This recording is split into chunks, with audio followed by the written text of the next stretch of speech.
Some nights, suffering feels less like pain and more like a quiet weight that will not leave you alone. It sits beside every memory, every regret, every unanswered feeling, and asks to be noticed. What if the softest way through it is not to fight it, but to understand what it has been trying to say? Welcome to the Quiet Mind. This is a place for peaceful thoughts and quiet wisdom at the end of the day. Tonight, we will sit gently beside suffering and let it become a little less sharp, a little less lonely. There is a kind of tiredness that sleep does not quickly solve. It lives deeper than the body. It lives under the skin of the day, under the duties and the conversations and the ordinary movements of life. It follows you into the evening when the house grows quiet, when the lights are lower, when there is nothing left to distract the heart from itself. That tiredness is not always dramatic. Sometimes it is almost invisible.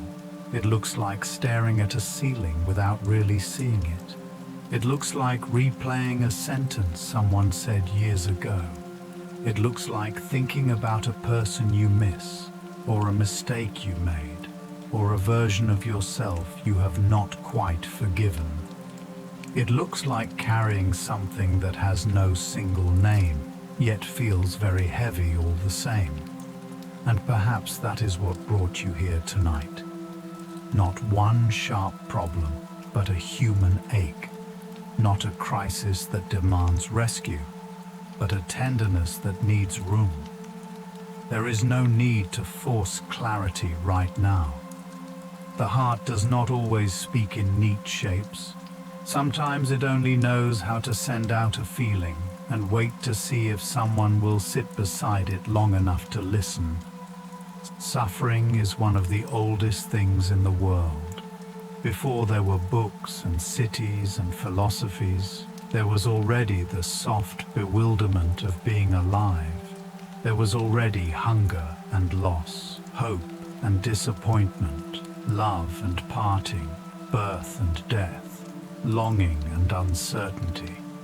Every human being who ever lay awake beneath a dark sky has felt, in one form or another, the strange weight of having a heart in a world that changes. And yet suffering can feel so personal when it arrives. It can feel like it has chosen you. It can feel like it has entered your room and shut the door behind itself. It can make the world seem very far away, as if everyone else has gone on living in some brighter country while you remain behind with the quiet ache of your own thoughts. This is one of the most painful illusions of suffering, that it isolates, that it tells you that your sadness is private evidence of failure, weakness, or distance from the rest of life. But sorrow is not a sign that you have stepped outside the human story. Sorrow is one of the ways you know you are inside it. It is part of the cost of consciousness, part of the tenderness of caring, part of the price of loving what cannot be held forever. Tonight, there is no need to solve suffering. That is a hard demand to place on a tired mind. It is enough for now to come near it without fear. To look at it the way one might look at a sleeping animal at the edge of the room, quietly, carefully, without sudden movement. What is this thing you carry? Where does it live in you? Does it sit in the chest like a stone? In the throat like words that never found a safe place to land? In the stomach like a deep old worry? In the eyes like a kind of invisible weather?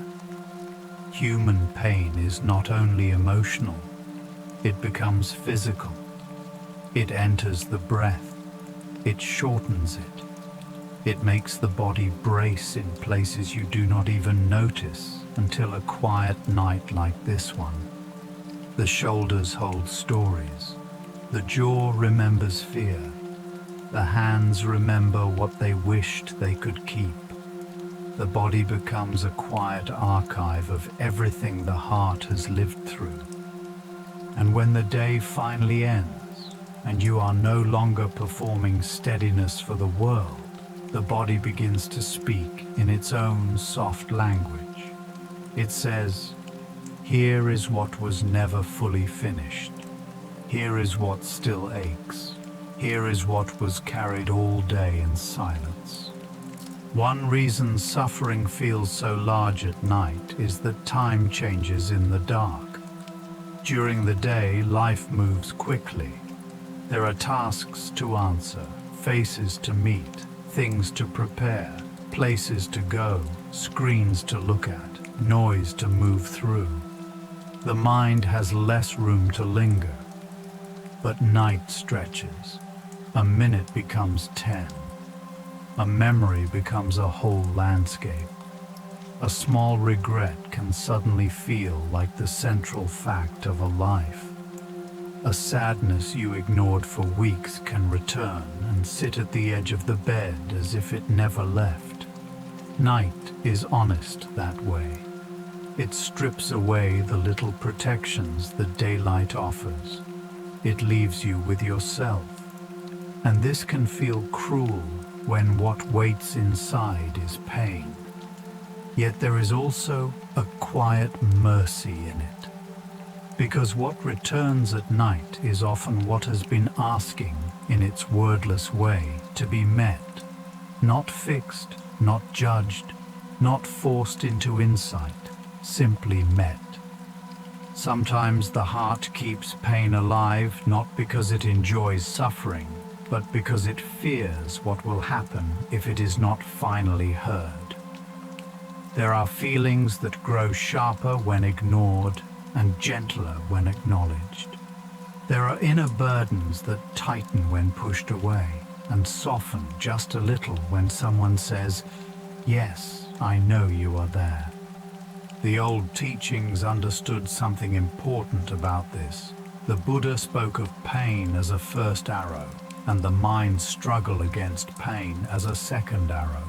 The first arrow belongs to life. It is the loss, the illness, the betrayal, the fear, the change you did not choose, the goodbye you were not ready for, the dream that quietly fell apart in your hands. The second arrow is what happens next inside the mind. It is the endless asking of why. It is the refusal to let reality be what it is.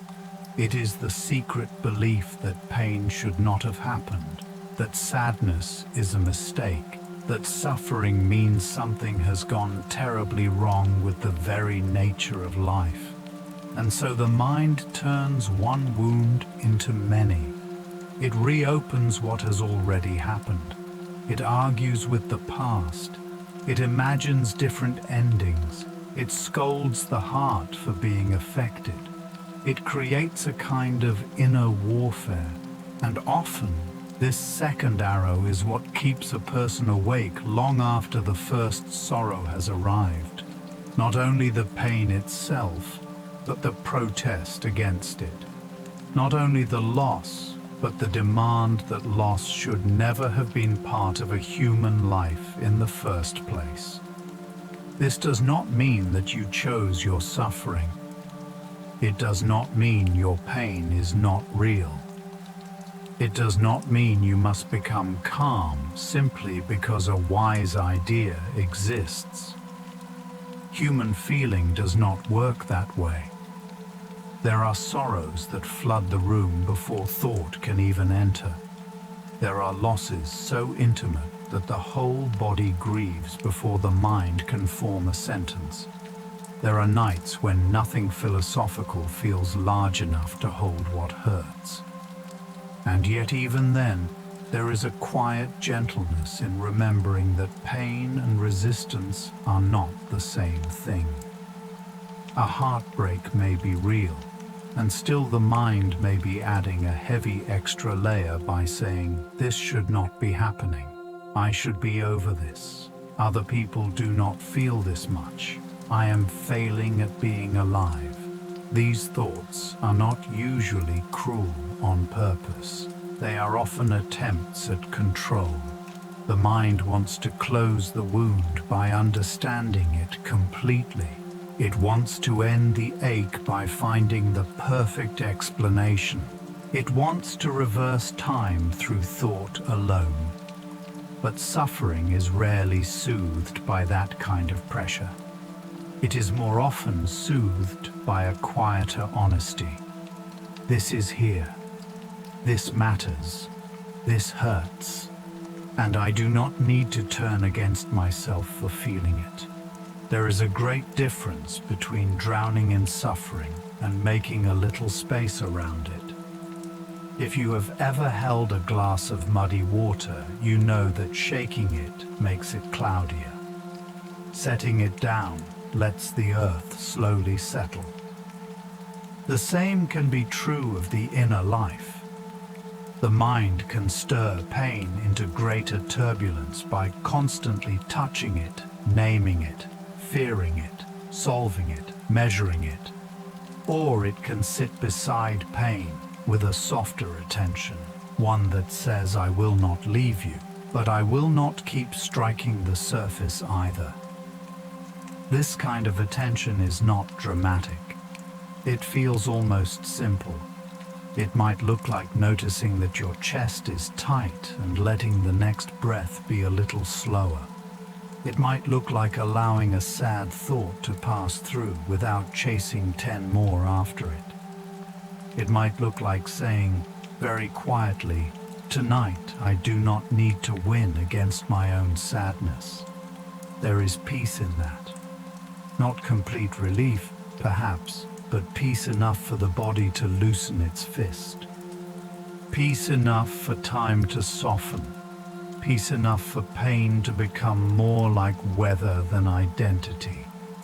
And once suffering is not being treated as an enemy at the gates, another hidden sorrow often reveals itself beneath the surface.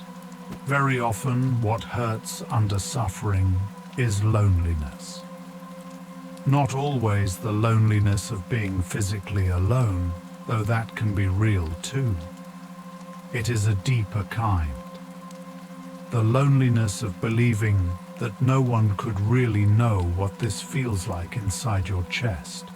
The loneliness of smiling through the day while privately falling quiet inside. The loneliness of answering simple questions with simple words because there is no safe way to explain the true shape of your inner weather. You can be in a room full of voices and still feel that the deepest part of you has gone unseen. You can speak kindly, work hard, do what is needed, nod at the right moments, and still return home feeling that some essential burden remains untouched, unnamed, untranslated. This is one of the most tender parts of suffering. It is not only the pain itself, but the feeling that the pain has become a secret country you now live in alone. And because so much of human life is performance, courtesy, timing, and function, many people carry this hidden country for years without ever showing its map to another soul.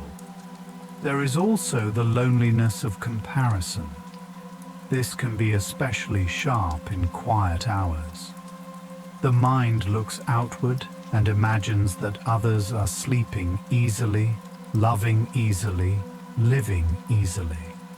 It sees the calm faces people wear in public and mistakes them for whole truths. It forgets how skilled human beings are at carrying private storms with ordinary expressions. It forgets how much sorrow is concealed inside routine. The person who answers the phone in a steady voice may be holding a grief too deep to describe. The person who makes dinner, pays bills, and remembers birthdays may be walking through an inner winter no one has noticed. The person who seems composed may have spent years learning how to fold pain into neat, invisible corners. Suffering grows sharper when it thinks it is strange. It grows heavier when it believes it is the only shadow in the room. But the truth is quieter and more merciful. Human beings are full of unseen things. Under every calm surface, there is a private history. Under every ordinary day, there are invisible weights. Under every life, there are unanswered questions, old wounds, half-healed memories, and the small, brave effort of continuing anyway. Marcus Aurelius, who spent much of his life close to power and responsibility, kept returning to a simple truth about people. He reminded himself that every person he met was living a difficult struggle, whether visible or hidden. There is tenderness in that thought, not softness in the shallow sense, but a deep, clear seeing. Every person is carrying something. Every person is trying, in some imperfect way, to bear what life has given them. Every person is more fragile and more complicated than their role, their face, their words, or their silence can reveal. When suffering remembers this, it becomes less like exile and more like kinship. Your pain does not make you separate from humanity. It places you in its oldest fellowship. Not the fellowship anyone would choose, perhaps, but a fellowship all the same. The fellowship of those who have loved and lost, hoped and been disappointed, trusted and been wounded, tried and grown tired, stood up in the morning while privately grieving something they could not explain. To remember this is not to make pain disappear. It is to remove one of its cruelest lies, the lie that says you alone are broken while others remain whole. And perhaps there have been times when you sensed this without words. A stranger looking tired on a train, a cashier whose smile seemed to carry effort, an older face passing quietly in the street, holding years you could not see. A friend who said very softly that they had been having a hard time, and suddenly you felt the whole hidden world behind their sentence. It does not take much to remember how mysterious each human life is. One small crack in the surface and you glimpse all that has been carried beneath it. A childhood no one knows about, a love that ended badly, a hope that never came true, a body that hurts in secret, a fear about time, a memory that returns at night, a long effort to appear normal. We are surrounded by untold stories, and this realization can be strangely calming, not because misery loves company, not because sorrow becomes pleasant when shared by many, but because the heart begins to understand that it is not defective for feeling deeply. It is not weak for growing tired. It is not strange for hurting where others cannot see. It is simply human in the oldest and quietest way. There is a lonely dignity in this. You have likely carried more than many people know. You may have had whole conversations while your mind was elsewhere, sitting beside a worry or an ache. You may have completed ordinary tasks while carrying grief in the background like a low, constant sound. You may have learned how to answer, "How are you?" with a voice that keeps things moving. And perhaps you had good reasons. Not every room is safe for truth. Not every person can hold tenderness well. Not every moment allows the heart to unfold. So you do what human beings have always done. You continue, you adapt, you contain. You keep your inner life folded enough to get through the day. There is nothing shameful in that. But at night, the folds loosen, the hidden things breathe again, and what was managed in daylight becomes more honest in the dark. That is why these hours can feel so exposed. But it is also why they can become sacred. Night can be the one place where you no longer have to perform steadiness. You can simply be the person who is carrying something. No more, no less. When loneliness softens, even slightly, suffering begins to change its shape. It no longer feels only like punishment. It begins to feel more like a language, not an easy language, and not one anyone would volunteer to study, but a language nonetheless. Pain starts saying things the surface of life could not say clearly enough. It points, it reveals, it insists. It tells you where something matters, where something is unfinished, where something was loved, where something has been denied, where the soul itself may be asking for a truer way of living. This does not mean every suffering has a clean message. Some pain is chaotic. Some grief arrives with no lesson. Some wounds remain mysterious for years. But even then, suffering changes the way you see. It slows the rush of ordinary life. It exposes false importance. It makes certain conversations feel shallow and certain silences feel precious. It can strip the glitter from things that once looked essential and draw attention to what quietly endures. A hand held at the right moment, a room where you feel safe, a memory that still warms rather than wounds, a small act of kindness, a little honesty, a little rest, a little mercy. There are forms of suffering that do not merely hurt. They rearrange the inner world. They strip away illusions that comfort had allowed to remain in place. When life goes smoothly, it is easy to believe that tomorrow is guaranteed, that the people you love will remain as they are, that there will always be time to say what matters, that the self you have built is stable and secure. But suffering interrupts these easy assumptions. It makes the fragile nature of life impossible to ignore. It shows how much can change in one phone call, one diagnosis, one goodbye, one silence, 1 year. It reveals how little control anyone truly has over the unfolding of events. And though this can be frightening, it can also be clarifying.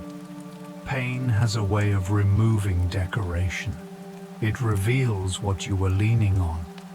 It shows what was false, what was temporary, what was taken for granted. It can bring you painfully close to the essential. Not because suffering is noble in itself, but because it leaves less room for illusion. In its hard light, the heart begins to see what matters enough to break for. Viktor Frankl, who knew suffering in one of its most terrible forms, wrote that when people can no longer change a situation, they are challenged to change themselves. This is not a cheerful sentence. It is not a command to enjoy pain or turn suffering into a bright lesson. It is a grave and human observation. There are moments in life when nothing can be undone. A loss is a loss. A body is altered. A chapter is over. A question remains unanswered. At such times, the mind may search desperately for escape and find none. And yet something in the human spirit still asks, who am I now in relation to this? What kind of person will this sorrow shape me into if I let it? Will it close me entirely or make me more tender? Will it leave me bitter toward all beauty or more awake to its fragility? Will it harden my heart against life or deepen my reverence for what is brief and real? Meaning does not cancel suffering. It does not remove tears or bring back what is gone. But it does keep pain from becoming empty darkness. It lets suffering become part of a larger human conversation about what matters most. Sometimes the meaning of suffering is simple, though not easy. It shows you whom you love. It shows you what you cannot pretend does not matter. It reveals what your heart had placed its hope in. A person grieves deeply because a bond was deep. A disappointment stings because the longing behind it was sincere. An ending hurts because something in you truly opened. In this sense, suffering can be the shadow cast by value. It appears where love has stood. It gathers around what mattered enough to shape your life. This is why some losses do not respond to logic. You cannot reason your way out of mourning what was precious. You cannot hurry the heart past what it had woven into its understanding of the world. Pain lingers around significance. It takes time because what mattered was real. And perhaps one of the gentlest truths to remember tonight is that your suffering may be telling you something beautiful about your capacity to care. Not beautiful because it hurts, but beautiful because the hurt reveals depth. Only a living heart can ache this way. Only a heart that attached, trusted, imagined, hoped, and loved can be moved so deeply by what life has done. Pain also humbles the self that wanted mastery over everything. There is often, buried inside suffering, the quiet collapse of an image. The image of being the one who could handle it all. The one who knew what life would become. The one who believed effort would guarantee outcome. The one who thought goodness would always be rewarded in ways that made sense. Suffering disturbs those simple stories. It reveals that life is larger than fairness, larger than planning, larger than personal deserving. Good people are hurt, loving people are left, careful people lose things, hopeful people grow tired. None of this means that effort is meaningless.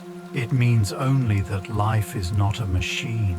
It is alive, unpredictable, tender, tragic, astonishing. To suffer is often to be brought back from false certainty into a more honest relationship with reality. This can feel like breaking, but sometimes it is also an awakening. The self that demanded control begins to tire. In its place, a quieter self emerges, one that knows it cannot command life, but can meet life. One that knows it cannot prevent all pain, but can become gentler because of it. One that stops asking for invulnerability and begins asking for truth. And what a strange truth it is, that suffering can make small things feel enormous. Not in a loud way, in a clear way. A glass of water when you are deeply tired. A message from someone who truly means it. A soft blanket. A slow breath that does not catch in the chest. A room where no explanation is required. A little sunlight through a window after a difficult week. The sight of someone resting without needing to prove anything. The sound of dishes in another room when you know you are not alone. Pain simplifies value. It returns attention to the humble miracles that are hidden by speed and abundance.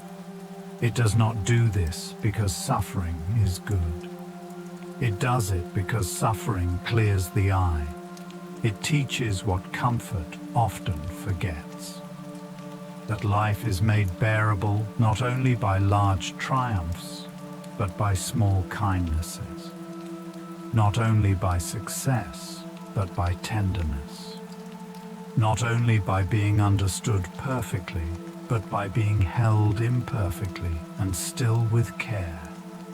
In this way, suffering can deepen gratitude, not the forced gratitude that denies pain, but the quiet gratitude that notices whatever remains gentle in the middle of it. Still, meaning does not erase pain.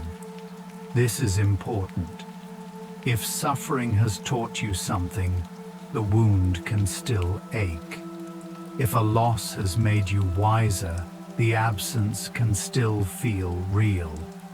If hardship has deepened your character, you may still wish the hardship had never come. Human beings are not required to call pain beautiful in order to be mature. It is enough to say, "This hurt me," and still something in me stayed alive.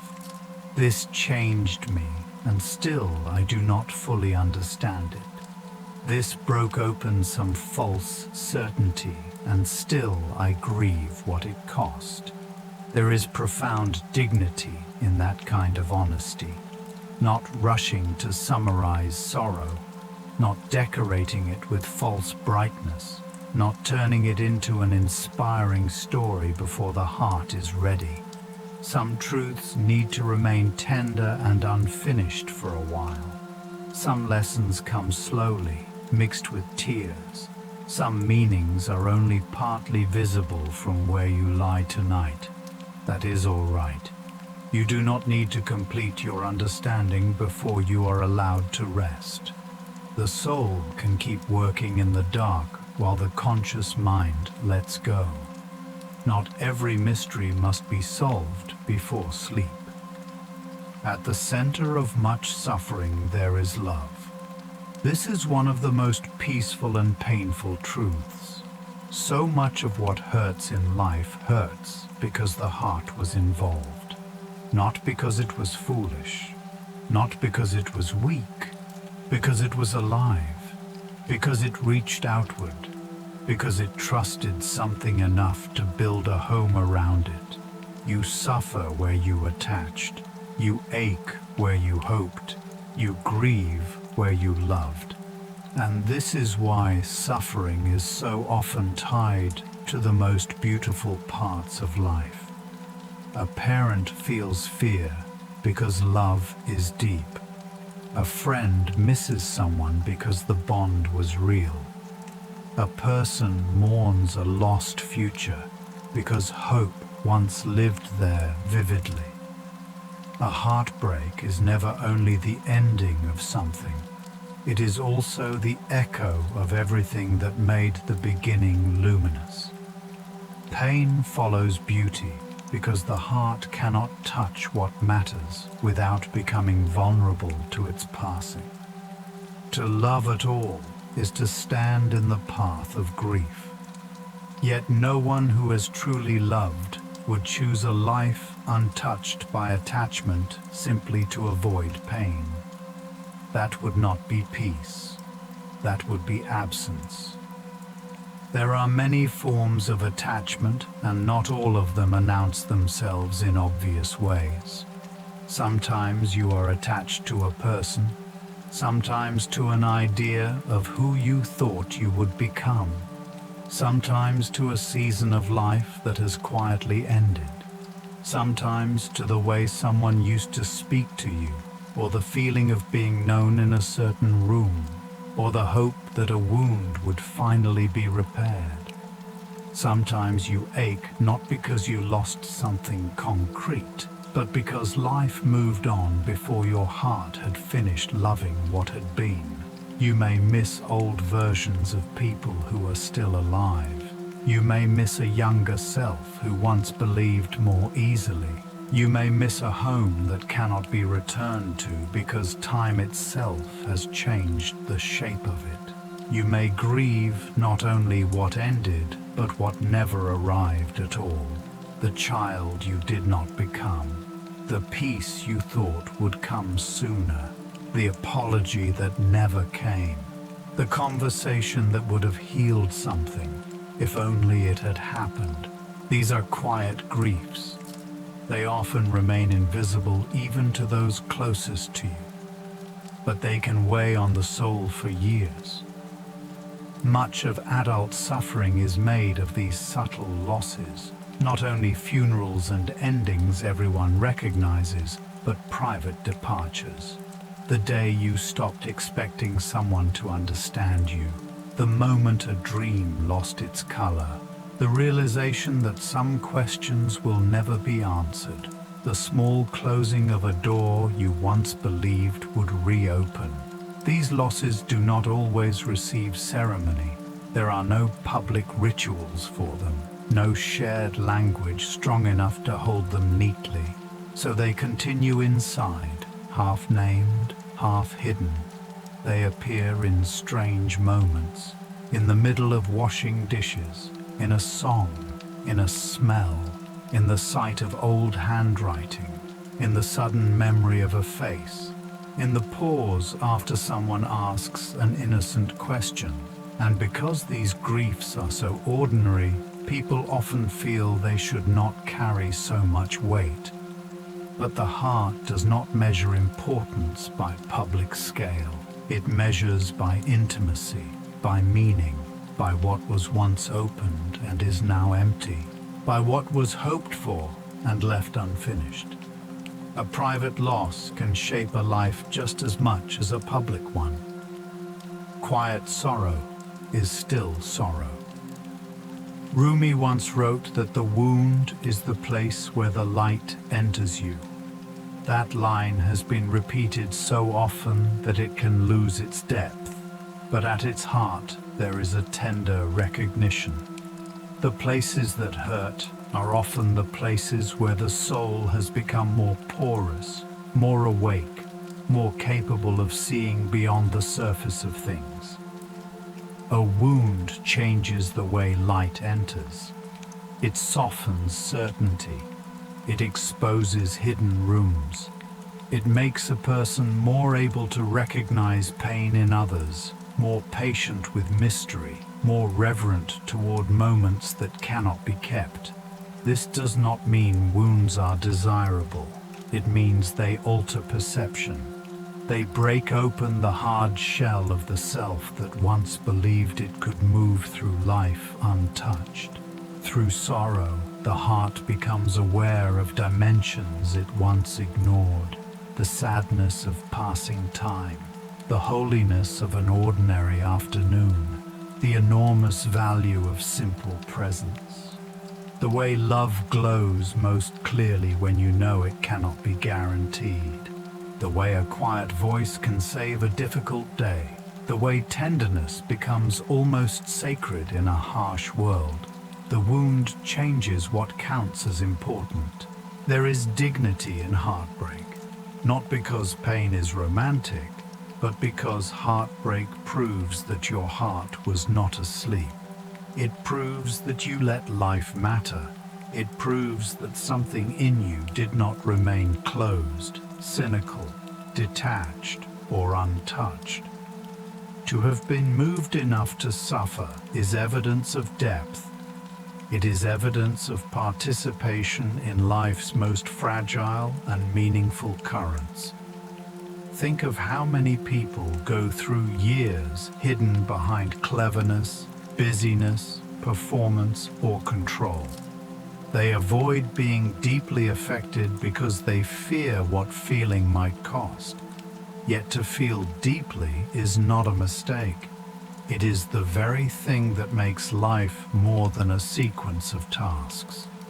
The sorrow that comes after love is not a failure of the heart. It is a continuation of love in another form. A painful form, yes, but still a form of the same devotion. You grieve because the bond remains active inside you, even after the outer shape has changed.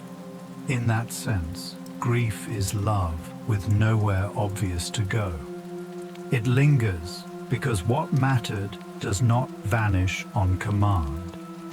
If you are carrying heartbreak tonight, whether from a person, a dream, a season, or a version of your life that slipped away, there is no need to call yourself foolish for feeling it. There is no need to rush toward being untouched. The heart cannot become wise by pretending it never cared.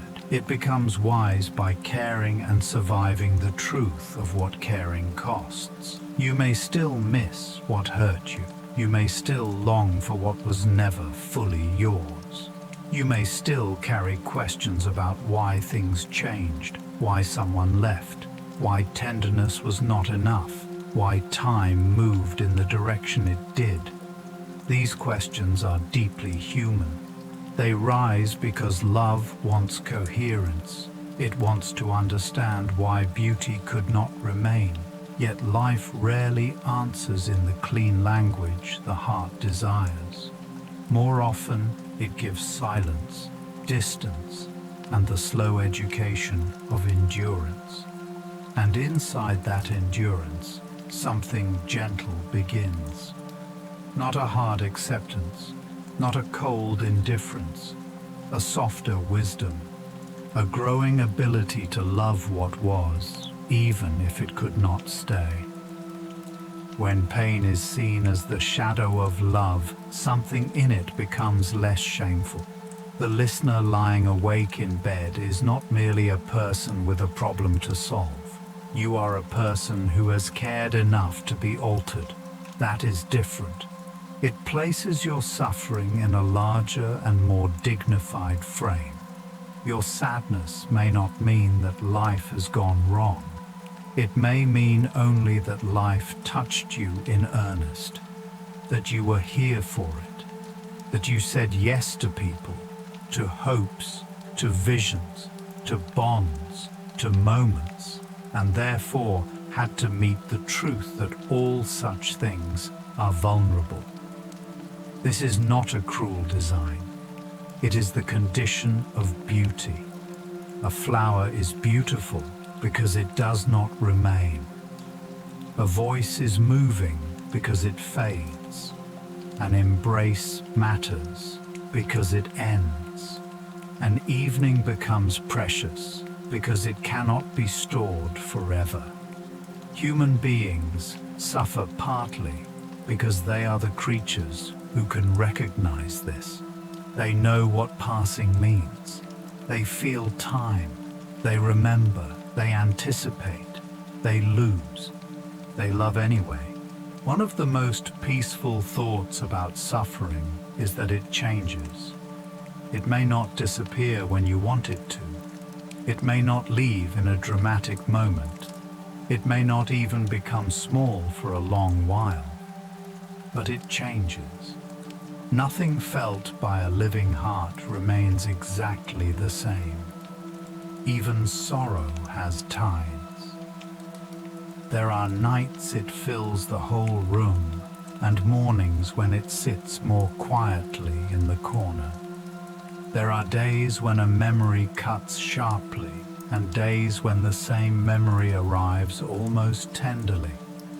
There are seasons when pain feels like the only true language, and then, without warning, you catch yourself resting inside an ordinary moment. Not healed in some final sense, not free of history, just not drowning. Change in suffering is often subtle. It happens under the surface, like winter slowly becoming less cold before spring can yet be seen. Like a bruise changing color before it fades.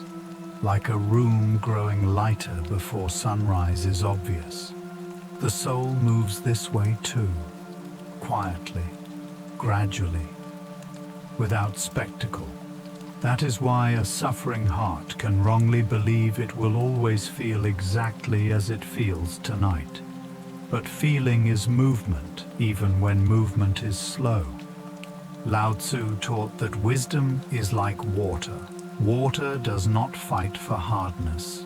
It does not try to dominate what it meets. It moves around stone. It yields without disappearing.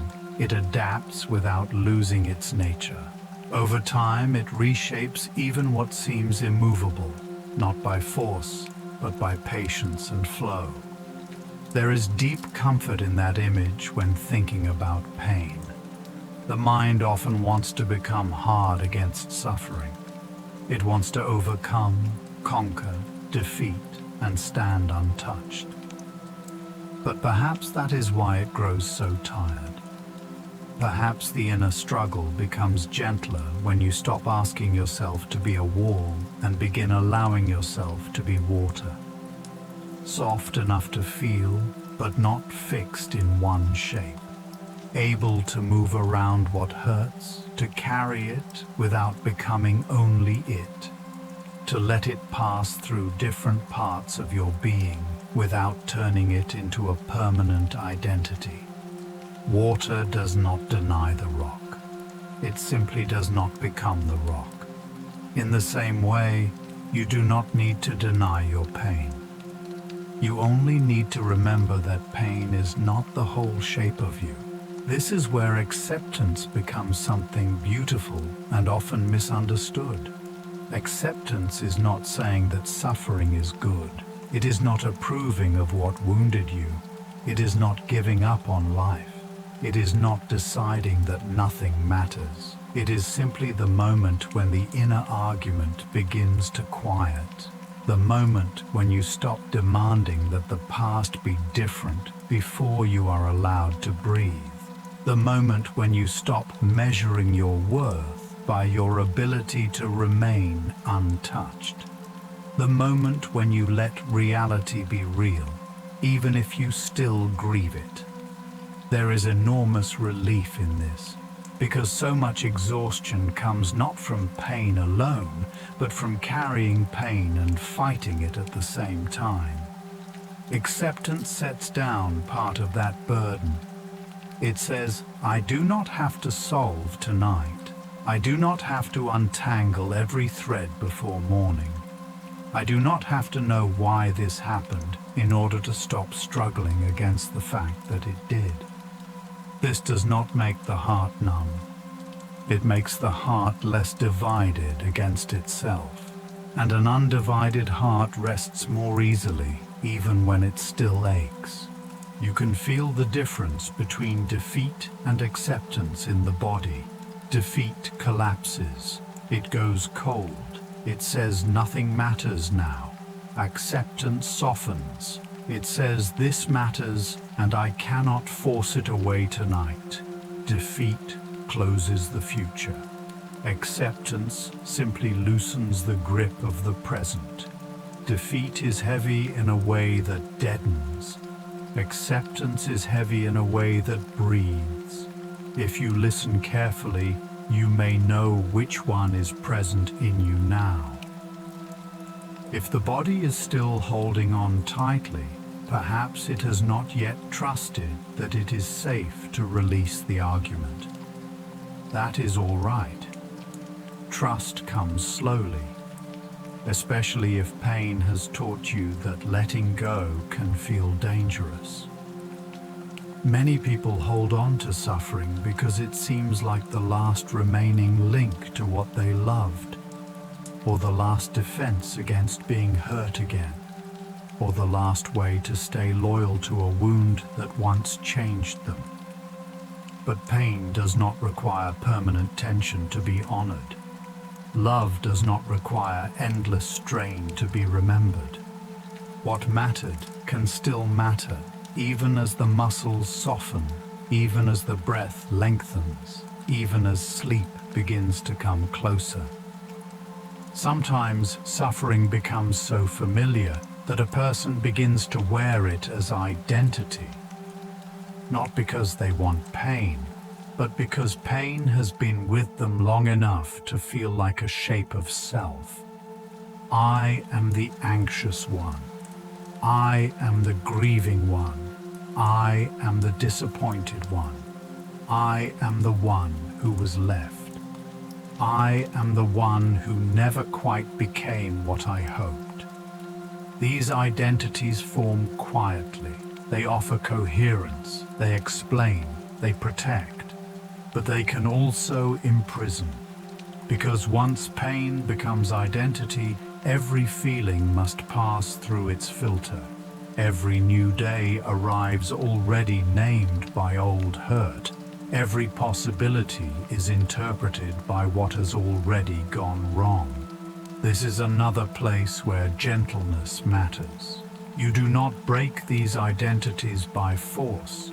You loosen them. You notice them. You ask, with great kindness, what remains of me beyond this ache? What else am I, besides the person who carries this sorrow? The answer may come slowly, but it is there. You are also the one who notices beauty, the one who remembers kindness, the one who still longs for truth, the one who can be touched by music, by silence, by light on a wall, by a sincere voice, by the feeling of clean sheets, by the simple mercy of lying down at the end of a hard day. Suffering moves through the self like weather through a landscape. There are storms, and there are long grey stretches, and then there are quiet clearings you do not always trust at first because you think the storm may return. But the landscape remains more than the weather. The sky changes. The ground endures. This is a helpful image for a tired mind. Your sadness may be real and present, but it is moving through something larger than itself.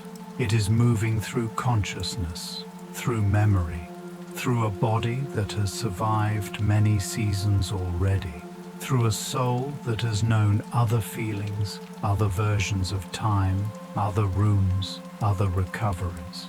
Even if you cannot feel that larger space clearly tonight, it exists. Beneath the feeling there is awareness. Beneath the ache there is the quiet fact that you are the one noticing the ache. This does not remove suffering, but it creates room around it. Room enough for breath, room enough for mercy, room enough for the possibility that pain can pass through without becoming your permanent name. And in that room, a deeper truth often begins to appear. At the deepest level, suffering can introduce you to parts of yourself you might never have met in comfort. Not because comfort is shallow, but because ease allows many things to remain hidden. Pain changes the light in the inner house. It illuminates old rooms. It reveals unopened drawers. It brings forgotten feelings to the surface and asks whether they can finally be faced. Sometimes what aches tonight is not only about today. Sorrow may have touched a very old bruise. A present loss may have awakened earlier losses that never fully found language. A small rejection may have stirred a childhood fear of not being enough. A season of uncertainty may have exposed how much safety you had placed in being needed, admired, correct, or in control. Suffering is often larger than the event that seems to cause it, because it gathers around old roots. It pulls hidden threads into the present. It reminds you that the soul keeps long memory, even when the conscious mind tells a simpler story. This is why night can feel so full. One sadness opens, and many ancient echoes answer. Carl Jung believed that what remains unconscious still shapes our lives from below. There is something almost comforting in that, because it suggests that inner confusion is not always failure. Sometimes it is simply the mind standing at the edge of deeper material. A feeling with no clear cause, a fear that seems too large for the moment, a sorrow that carries the weight of many years at once. These may be signs that hidden parts of the self are asking to be acknowledged, not analyzed to death, not judged, acknowledged. There may be grief in you that was never allowed to grieve, anger that was swallowed because peace was expected, tenderness that had nowhere safe to go, longing that felt too embarrassing to admit, a need to be seen that learned very early to become silence instead. Suffering can be the dark mirror in which these hidden truths finally appear. And though this can feel unsettling, it can also be profoundly relieving, because there is great strain in spending years trying not to know what the soul already knows. There is peace in no longer running from yourself. Many people spend a long time trying to seem whole. They try to be reasonable, pleasant, productive, composed. They try to carry their contradictions quietly. They try to speak in manageable tones about unmanageable things. They try to make life smooth enough that no deeper fracture needs to be confronted. But suffering interrupts the performance. It makes honesty harder to avoid. It asks whether the life you are living matches the truth of your inner being. It asks what you have been leaving out. It asks what you still believe about yourself that was never true. It asks what pain you inherited, what tenderness you buried, what masks have become exhausting to wear. These are not easy questions, but they are often the questions that begin a quieter and truer life. Not a perfect one, not a constantly peaceful one, simply a less divided one. A life in which you are no longer spending so much energy pretending. A life in which sadness can exist without shame. A life in which you do not need to appear untouched to be worthy of love, rest, or dignity. There is unexpected maturity in this. Not the maturity of having answers, but the maturity of becoming more real. A person shaped by suffering often becomes less impressed by surfaces, less hungry for appearances, less interested in noise, more drawn to sincerity, more patient with complexity, more able to sit beside another person without rushing to fix them, more aware that every bright thing is fragile and every ordinary moment deserves respect. This maturity is quiet. It does not announce itself. It often looks like speaking more gently, listening longer, needing less performance, letting silence be enough, understanding that people are carrying more than they can say, understanding too that you are one of those people, and that this does not lessen you, it deepens you. The heart that has suffered and remained open becomes a different kind of place. Not lighter, exactly, but wider, more spacious, more able to hold contradictions, more able to feel grief and gratitude in the same hour, more able to love without demanding guarantees, more able to rest without having solved life completely. Perhaps this is one of the hidden gifts of suffering. Not that it hurts, but that it makes pretense harder. It can remove the old pressure to be simple, polished, endlessly capable. It gives permission to become human in a fuller sense, to admit need, to acknowledge fear, to carry tenderness without apology, to stop expecting yourself to be a machine for coping.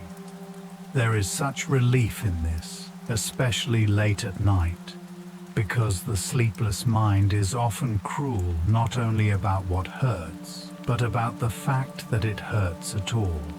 It whispers that you should be stronger, calmer, clearer, past this by now. But what if none of that is needed tonight? What if what is needed is simply the recognition that being affected by life is the most normal thing in the world? What if your tiredness is not weakness, but evidence of carrying?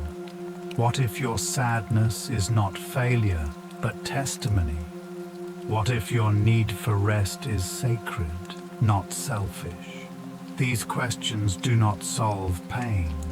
They soften the inner judge. And when the inner judge quiets, the nervous system begins to believe in safety again.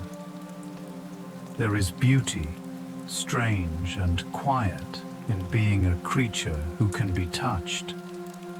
You can be hurt, yes, but you can also be moved. The same openness that lets suffering in also lets wonder in. It lets music matter. It lets memory glow. It lets beauty stop you for no reason.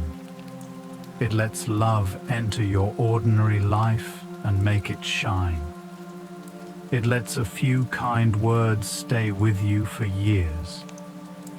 It lets you feel the immense softness of being alive for a little while in a world full of temporary things. If you closed yourself enough to avoid all pain, you would close yourself to these things too. And though suffering may make you long, at times, for numbness, the deepest part of you does not truly want a numb life. It wants a safe life, a held life, a life where feeling can exist without becoming unbearable. That is why this moment matters.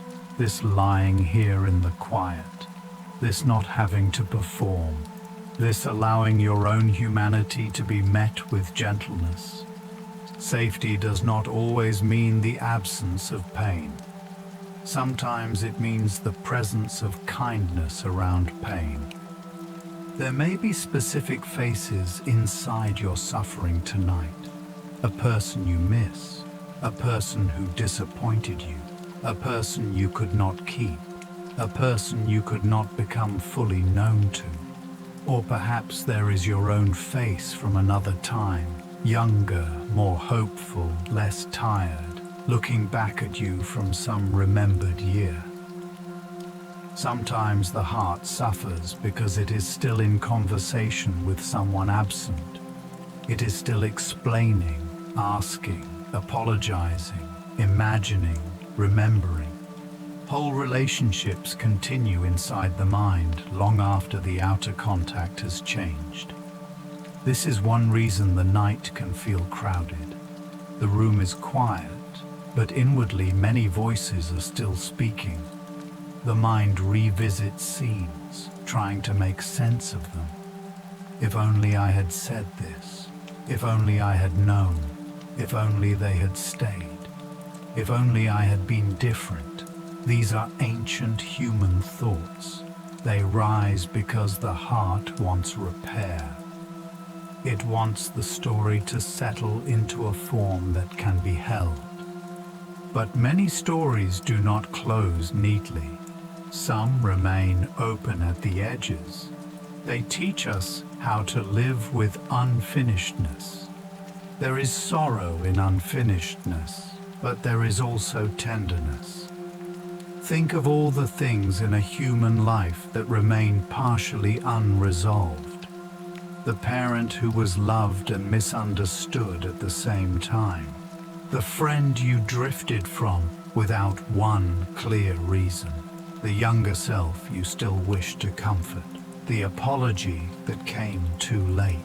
The thank you that was never fully spoken, the city you left, the house that exists now only in memory, the plan that once seemed certain, the child you used to be when the world was larger and stranger and not yet organized into adult categories.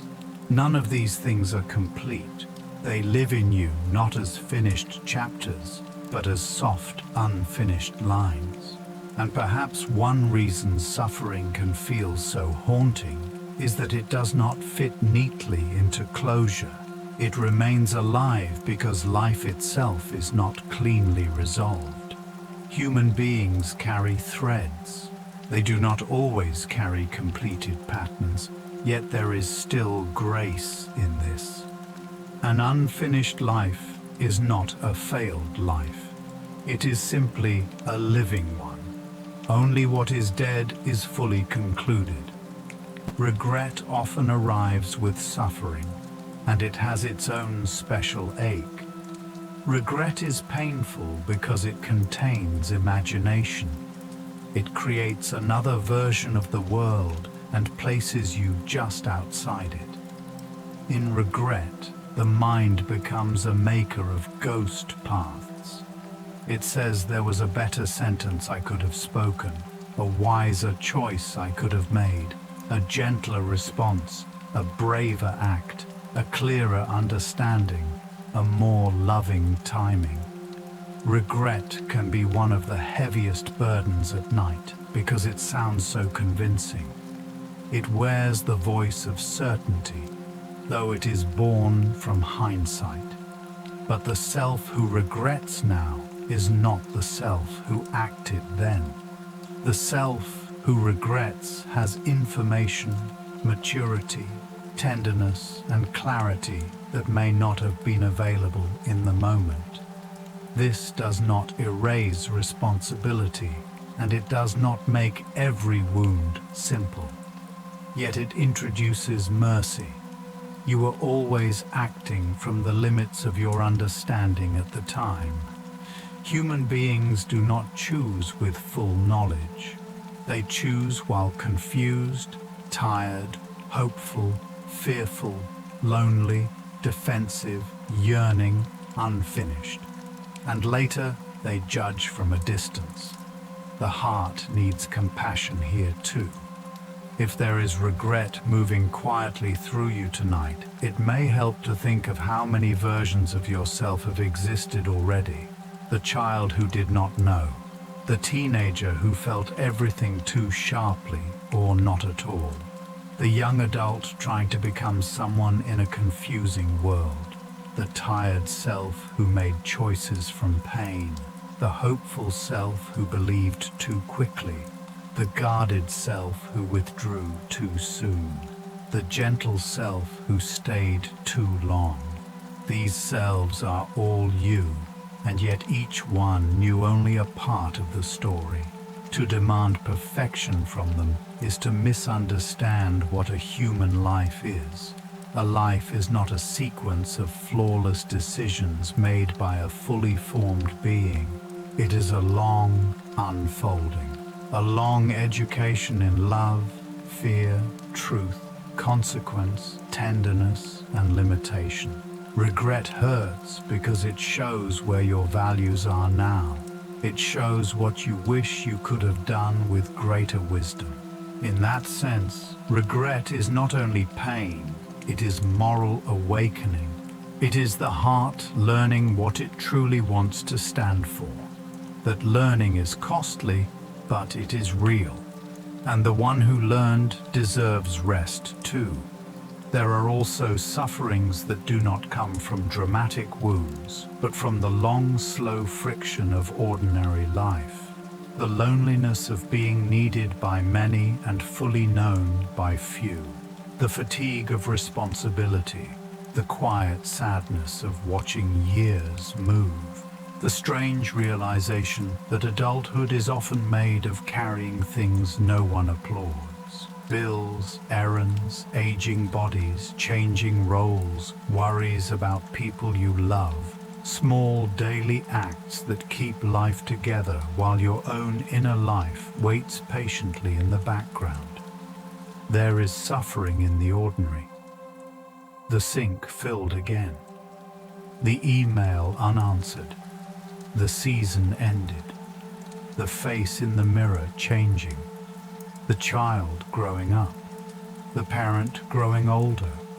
The friend growing distant. The body asking for more rest than the schedule allows. These things do not always look like suffering from the outside, but the soul feels them. A human life is not only shaped by large events, it is shaped by repetition, by the 1,000 quiet moments in which you keep going while also slowly being changed by time. This is why gentleness matters so much, not only for dramatic pain, but for all the small invisible weariness that accumulates over years. People often imagine suffering as a single event, but much of it is simply the gradual weight of being a person, having duties, having memory, having hope that gets tested, having a body that does not remain the same, having relationships that require patience and forgiveness and courage, having desires that do not fit neatly into the life available, having to choose again and again how to use limited time in a world full of needs. This kind of suffering is rarely discussed in bold language because it is so common. Yet common does not mean easy. The very commonness can make it harder because people feel they should not complain about what everyone carries. But each heart still feels its own measure of strain. And what is common to all may be exactly what most needs tenderness. Not because it is unusual, but because it is unending. The daily human work of being alive asks much from the soul. When you begin to see suffering as part of the shared human condition rather than a private punishment, another feeling can arise beside it. Compassion. Not only for others, but for yourself. And self-compassion is often quieter than people think. It is not dramatic self-praise. It is not turning away from responsibility. It is the simple refusal to become cruel toward your own humanity. It is speaking inwardly in a voice that does not add harm. It is admitting that you are tired without making tiredness a moral failure. It is recognizing pain without demanding instant improvement. It is allowing slowness, allowing uncertainty, allowing the possibility that some nights are not for solving, but for being carried. Compassion says, of course this is hard. Of course you feel this. Of course the heart would ache here. It does not make pain vanish, but it changes the texture of the inner world.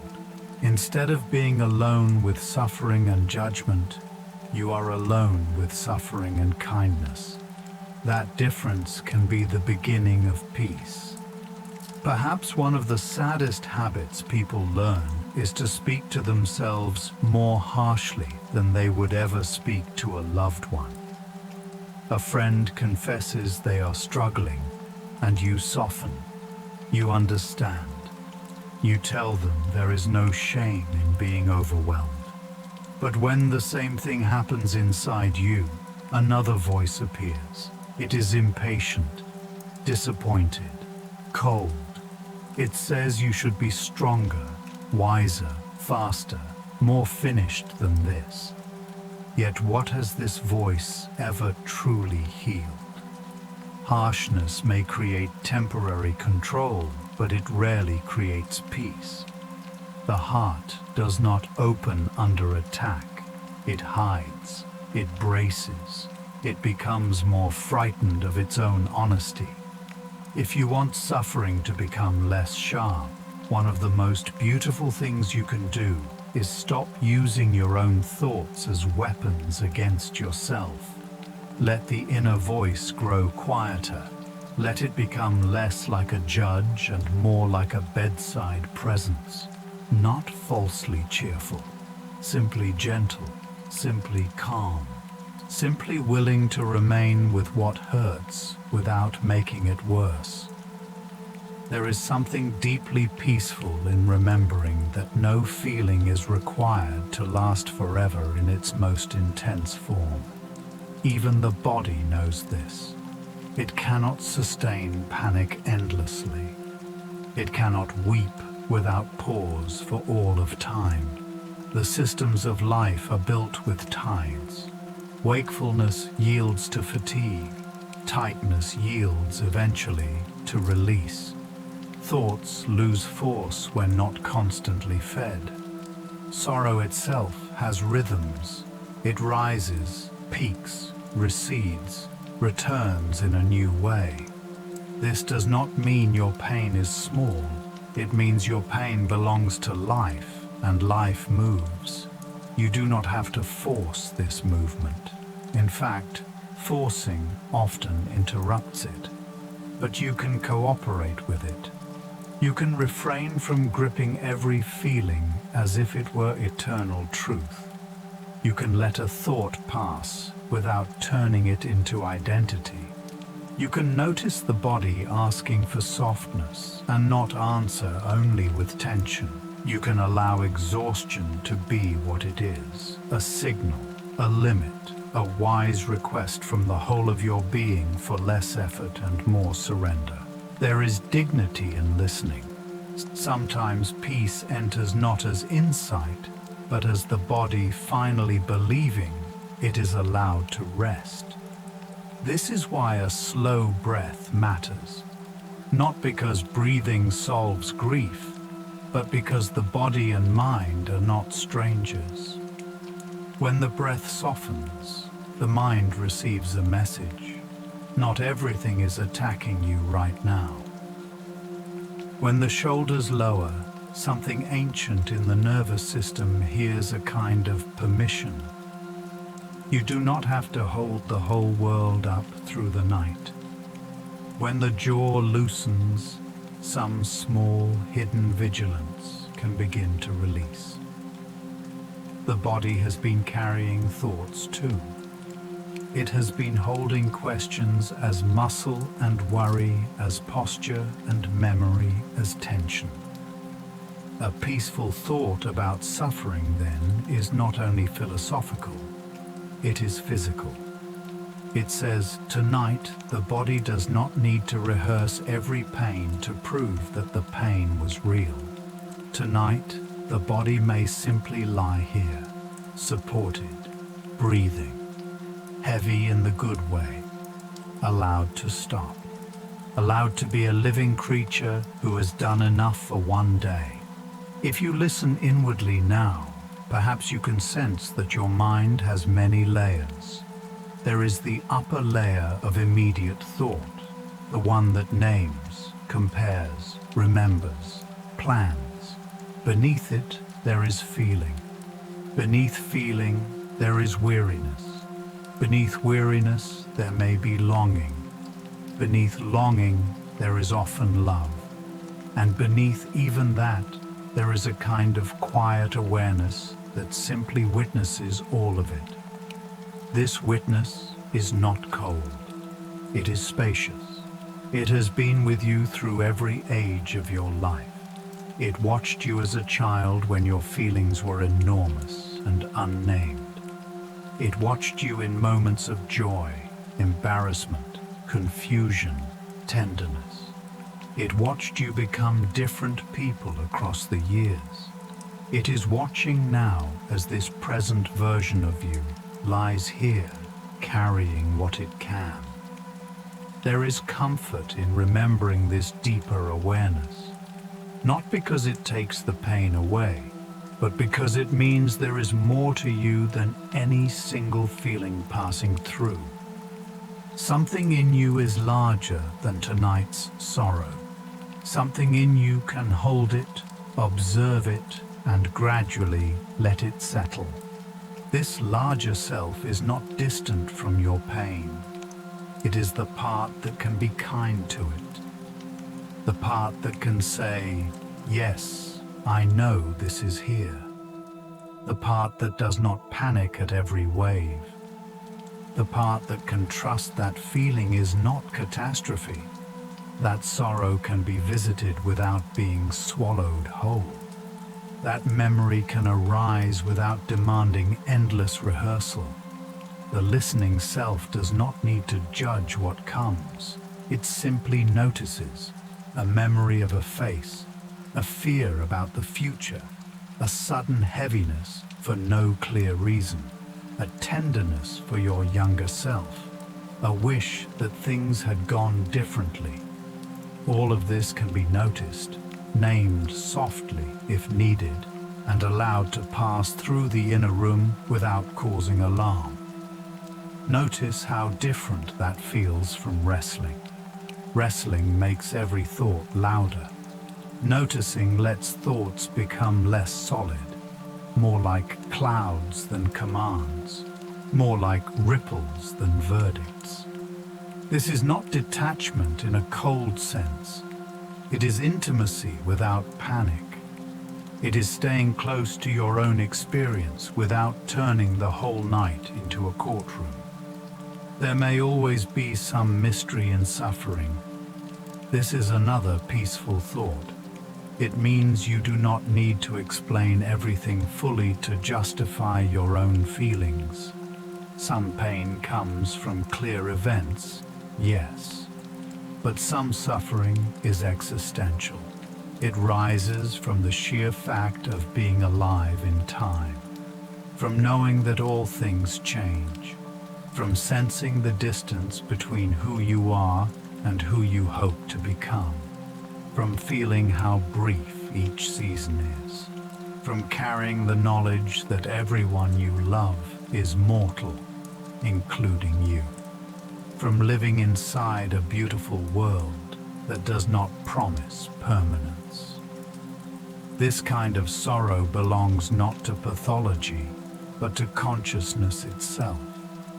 To be awake is to feel it sometimes. To be tender is to feel it more. There is nothing wrong with you for having nights when the mystery feels heavy.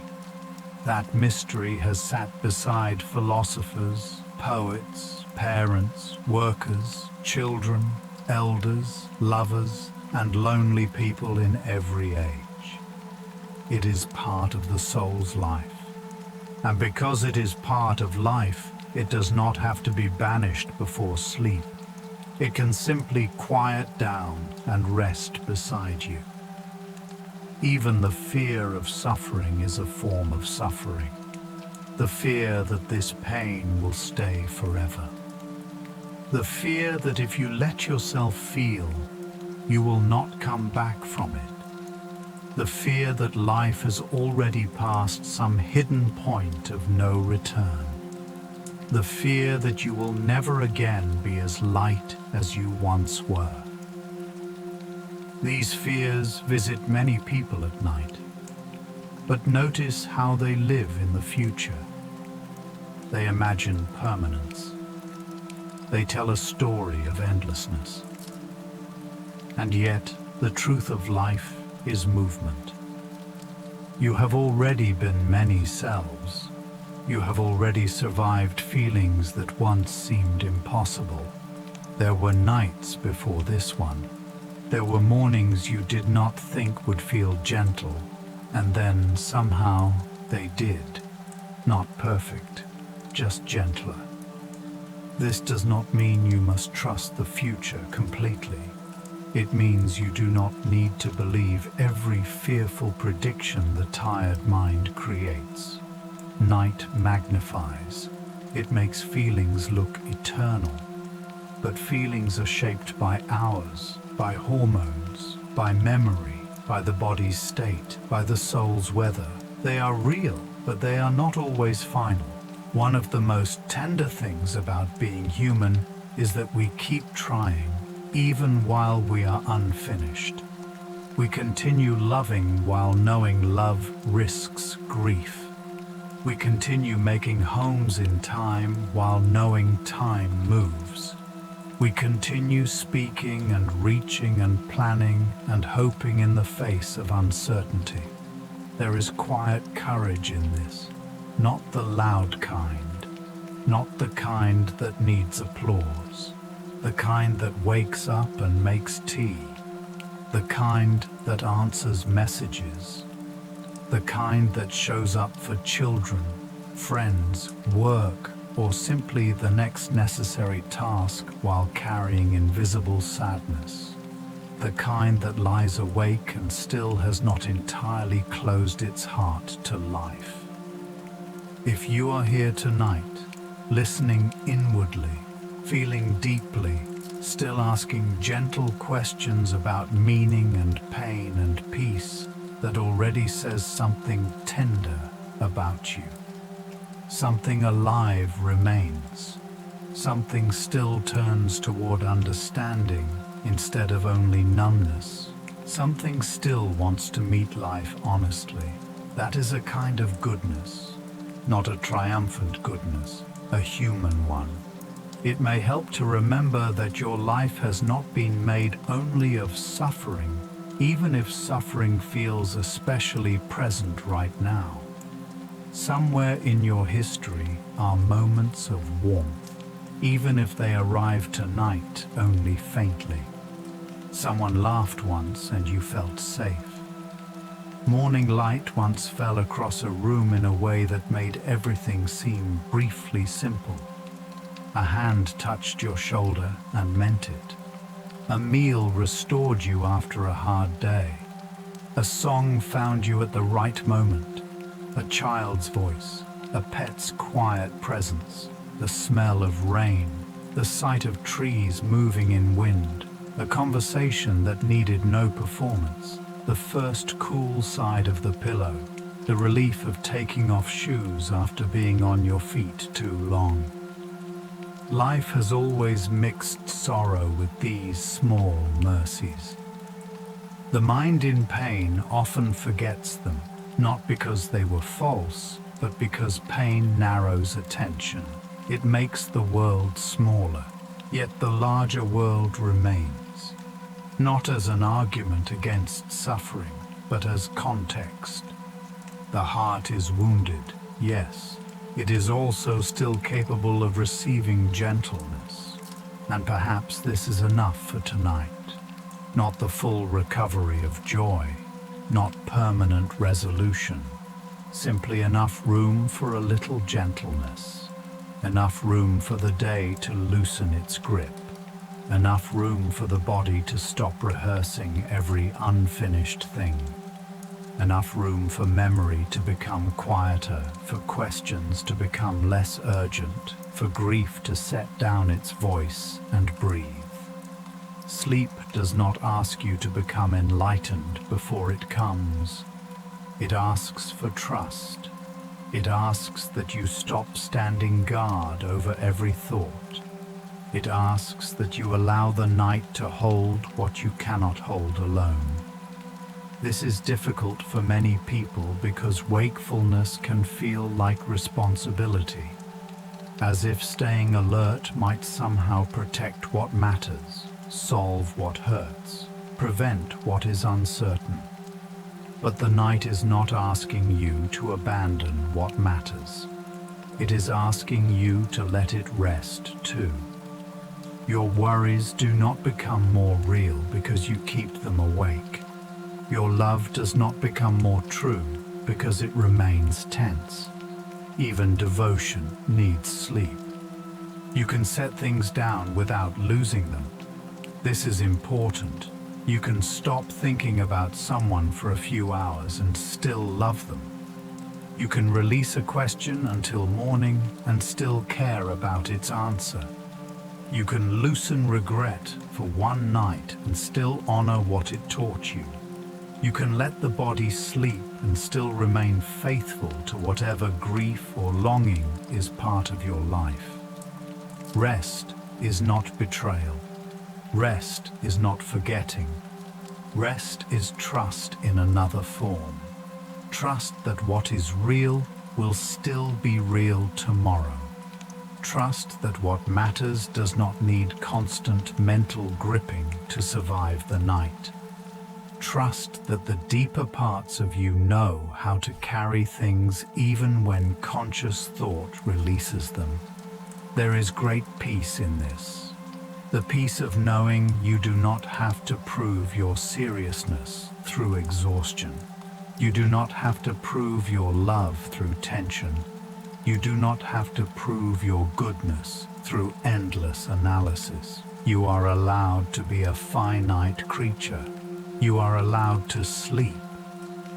Imagine, if you like, that everything you carried today could be placed beside the bed, not thrown away, not denied, simply set down. The conversation you keep replaying, the thing you should have said, the thing you wish had not happened, the fear about someone you love, the uncertainty about your future, the sadness with no single cause, the old grief that still visits, the tiredness that settled into your muscles, the pressure to know what comes next. Place them down gently as one places shoes at the door after a long walk. They are still yours. They have not vanished. But they do not need to remain on your chest tonight. They can wait beside you in the dark. They can become less like burdens inside the body and more like objects resting on the floor of the room. The body itself can become separate from the day's history. It can become simpler again, a breathing form beneath blankets, a heart beating quietly, hands resting, eyes closed or ready to close. A living being returning to its natural rhythm. The mind may still bring thoughts. That is all right. Let them come as visitors. A face, a fear, a question, a memory. Let each one arrive, sit for a moment, and move on if it wishes. There is no need to build a house for every passing thought. There is no need to defend against each one. The mind thinks. That is what minds do. But not every thought deserves your full wakefulness. Some are simply remnants of the day. Some are old habits. Some are grief echoing because the room is quiet enough to hear it. Some are the nervous system checking whether it is safe to let go. You can answer all of them with the same gentle response. I hear you. Not now. Rest. It is a beautiful thing to become less available to mental noise without becoming hostile to it. To let thoughts know they have been acknowledged, but will not be given the whole night. This is another way suffering grows softer. It loses its power to command every corner of attention. It becomes one part of the room, not the whole room. If tears are near, they can be welcome too. Tears are not a disruption of peace. They are often part of it. They are the body's own form of release, the heart speaking through water. Nothing needs to be dramatic about them. They can come quietly, like a small rain that passes and leaves the air clearer. Many people think peace means the absence of tears, but often peace is what allows tears at last. Because peace says, you no longer have to hold the dam so tightly. You no longer have to remain composed for anyone. You no longer have to translate your sorrow into usefulness before it is allowed to exist. Tonight, the heart can simply be what it is. If it is tender, let it be tender. If it is tired, let it be tired. If it is grateful and sad at once, let both be true. human beings are large enough for mixed feelings. A life deeply lived always contains more than one emotional color at a time. Grief and relief, love and disappointment, weariness and wonder, fear and trust. Let them rest together without forcing resolution. There is also a peaceful thought in remembering that not everything painful is a mistake. Some forms of suffering are signs of inner health. Conscience hurts when you live against your values. Grief hurts because love was real. Loneliness hurts because connection matters. Regret hurts because goodness still lives in you and wishes it had acted differently. Weariness hurts because limits exist and must be respected. Even anxiety, though difficult, often begins as care without enough safety. Seen this way, pain is not always an enemy. It is sometimes a messenger, a clumsy one perhaps, an overwhelming one at times, but still a messenger. It says, this matters, this needs attention, this part of you is alive. And while you do not need to obey every message in the middle of the night, you can honor the basic truth that suffering often arises around what the soul considers important. There is dignity in that. It means your pain is not random noise. It has roots in love, value, vulnerability, and longing. To know this is to stop despising yourself for feeling. As the night deepens, you may notice that thoughts become less precise. They blur a little at the edges. This can feel uncomfortable if you are trying to keep control, but soothing if you are ready to let the strict outlines of the day soften. In this softening, suffering changes its face again. It becomes less like a case to study and more like a tired companion who no longer needs so many words. Perhaps that is all pain wants in the end. Not endless analysis, not dramatic declaration, just companionship. Just the sense that it does not have to cry out because it has been heard. When pain is heard, it often quiets. Not because it is cured, but because it no longer has to shout through the closed door of avoidance. You can offer that listening now, quietly, without strain. I know you are here. I know you have had much to carry. I know you have protected important things. I know you are tired. This is enough.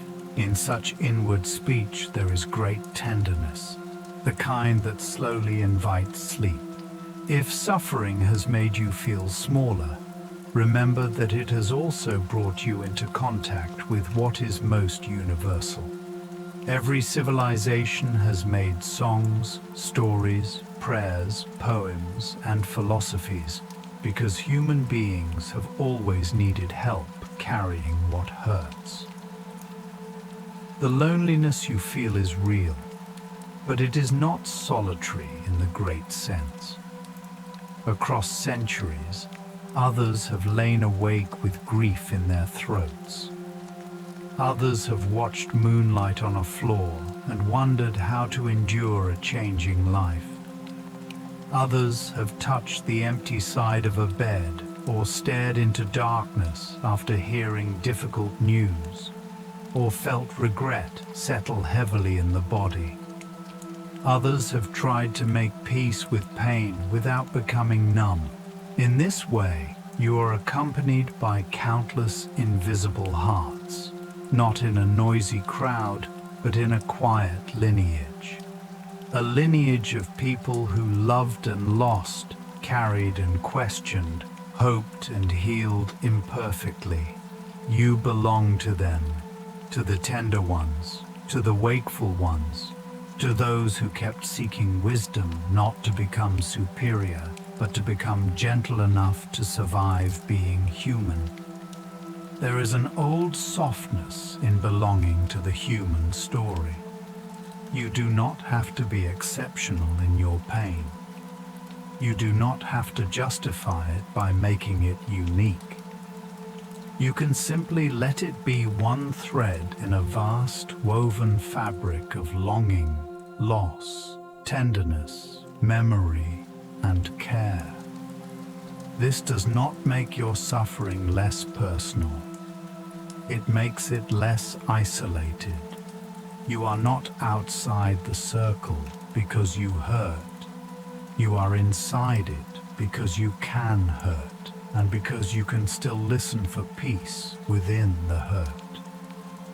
Even now, while lying in the dark, there is something profoundly communal about your experience. Others have asked these same wordless questions. Others have searched for a way to rest without denying reality. Others have discovered that the heart can soften before life makes full sense. You are allowed that same softness. You are allowed to receive wisdom not as instruction, but as company. Not as a demand to become a different person overnight, but as a lamp set quietly beside the bed. Enough light to see that the room is not empty. Enough light to know that what you carry has been carried before. Sometimes suffering opens the door to gratitude in a form that comfort never could. Not forced gratitude. Not the kind that pretends pain is pleasant. A deeper kind. The gratitude of realizing what remains. The gratitude for breath itself when the mind has been racing. The gratitude for a body that still tries to heal, even while tired. The gratitude for anyone, past or present, who has offered you gentleness. The gratitude for the part of you that did not go completely numb.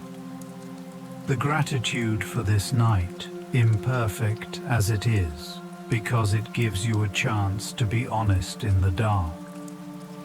Gratitude does not cancel suffering, but it places it in a larger field. It reminds you that even amid ache, there are still traces of care woven through your life. A bed, a blanket, a memory of being loved, a line of wisdom that reached you, a tomorrow not yet written, the ability to pause, the ability to breathe, the possibility of sleep. These are small things only until you need them. Then they become immense, and perhaps their smallness is part of their holiness. Aging brings its own peaceful thoughts about suffering. As the years move, many people slowly discover that life cannot be controlled into perfection. There will be misunderstandings. Bodies will change. Plans will bend. People will leave by distance, by conflict, by death, by the ordinary drift of time. Even the self will not remain stable in the way youth imagined. There is sadness in this, yes, but there is also release. The older soul often grows less shocked by pain, not because it stops feeling, but because it begins to understand the shape of things. It knows that every season has a cost. It knows that joy and sorrow often travel together. It knows that much of wisdom is learning how to hold what changes without demanding permanence from it. This wisdom can come to you tonight, even if you are young, because wisdom is not only a matter of years, it is a matter of seeing clearly. And suffering, for all its difficulty, often clears the sight. It shows that life is precious not because it stays, but because it passes. Precious because it passes. And what of death, the deepest shadow behind so much suffering? Even when not named directly, it lives underneath many human fears. The fear of losing others, the fear of time moving too quickly, the fear of not having said enough, loved enough, become enough. Mortality gives suffering much of its sting because it reminds the heart that everything is finite. Yet mortality also gives tenderness its urgency.